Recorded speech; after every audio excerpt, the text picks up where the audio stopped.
की बात है। मैं जोधपुर के एक छोटे से गांव में प्राइमरी स्कूल में अध्यापक था। मेरे साथ उसी स्कूल में 5 अध्यापक और थे। उन लोगों की शादी हो चुकी थी और उनका अपना अपना परिवार था और मैं कुंवारा था, मेरी शादी नहीं हुई थी। सब लोग गांव में मकान भाड़े से लेकर रहते थे और मैं स्कूल के पास ही एक अलग छोटा सा कमरा बना हुआ था जिसमें मैं अकेला ही रहता था। स्कूल के चारों ओर खेत और झाड़ियां थी। स्कूल गांव से थोड़ी दूरी पर था। स्कूल में बिजली नहीं थी और मैं अकेला अपने कमरे में लालटेन जला के खाना बनाता और खाकर सो जाता था। तभी मेरे एक दोस्त ने बोला कि आप अपना टाइम कैसे निकलते हो? कल से हम लोग खाना खाने के बाद रात में तुम्हारे पास आएंगे। तुम्हारा भी थोड़ा हंसी मजाक में टाइम पास हो जाएगा। दूसरे दिन स्कूल से छुट्टी होने के बाद घर पर जाकर खाना वाना खा के अपने कहे अनुसार मेरे सारे मित्र रात को 10 बजे मेरे घर पर आ गए और हम लोग बातें करने लग गए। थोड़ी रात बीत गई। तभी हमारे एक मित्र ने कहा कि यहाँ पर ना तो बिजली है ना तो टीवी है, हम लोग बैठकर यहाँ पर क्या करेंगे, चलो आज हम लोग थोड़ी मस्ती करते हैं। दूसरे मित्र ने बोला हम अपने साथ ताश के पत्ते लाए हैं, चलो खेलते हैं। और हम लोग धीमी लालटेन को जलाकर उसके सामने बैठकर ताश खेलना चालू कर दिया।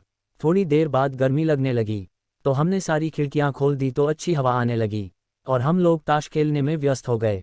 तभी हमारे तीसरे मित्र ने बोला कि हमारे पास बीड़ी और माचिस भी है, बोलो तो बीड़ी सुलगाए। हम लोगों ने बोला क्यों नहीं, तो हमारे मित्र ने 4 बीड़ी जलाए। सब ने एक एक बीड़ी अपने हाथ में ले ली। तभी एक मित्र ने बोला अरे मुझे भी तो पिलाओ। हमने हंसकर बोला क्यों मजाक कर रहे हो, अभी तो तुमने बीड़ी अपने हाथ में ली थी। तो उसने बोला कि हमको तो दिया ही नहीं, हमको लगा कि यह मजाक कर रहा है और हमने यह बात हंसी में टाल दी। दूसरे दिन मेरे मित्र लोग मेरे घर पर फिर से आ गए और बीड़ी ताश के पत्ते खेलने लगे। ये सिलसिला फिर देर रात तक चलता रहा। तभी मुझे लगा कि खिड़की से कोई लंबा सा हाथ अंदर आया और मेरी बीड़ी लेकर चला गया। तब तो मनो कि मेरे होश उड़ गए, लेकिन उसका चेहरा हमें दिखाई नहीं दिया क्योंकि बाहर अंधेरा था और अंदर लालटेन धीमी जल रही थी। ये घटना 4-5 दिन तक मेरे साथ होती रही। तो मैंने छठे दिन जब सवेरे मेरे मित्र लोग स्कूल में पढ़ाने आए तब मैंने यह बात सबको बताई। सब ने बोला हाँ मैंने भी सुना है कि स्कूल के अंदर किसी अध्यापक ने किसी कारण जहर खाकर आत्महत्या कर ली थी और उसी की आत्मा आज भी स्कूल के आसपास भटकती रहती है।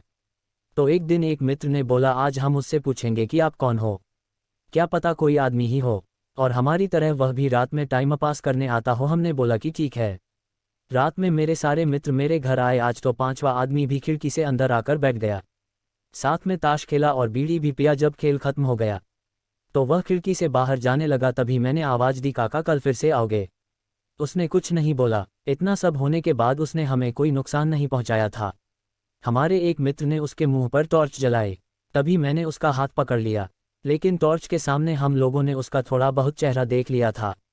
वह काला काला आदमी, मटमैली सफ़ेद रंग की धोती और मुंह पर बहुत सारे चेचक के निशान थे।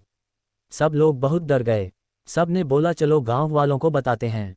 हमने बोला नहीं, बच्चों के भविष्य का सवाल है, कोई अपने बच्चों को स्कूल में पढ़ने के लिए नहीं भेजेगा। तभी एक मित्र ने बोला चलो कल से जहां पर यह जलाया गया था वहां पर बीड़ी माचिस ताश के पत्ते रख देते हैं, क्या पता इसको भी इन चीज़ों में दिलचस्पी हो। दूसरे दिन हम लोगों ने ऐसा ही किया तो रात में वह अंदर खेलने नहीं आया।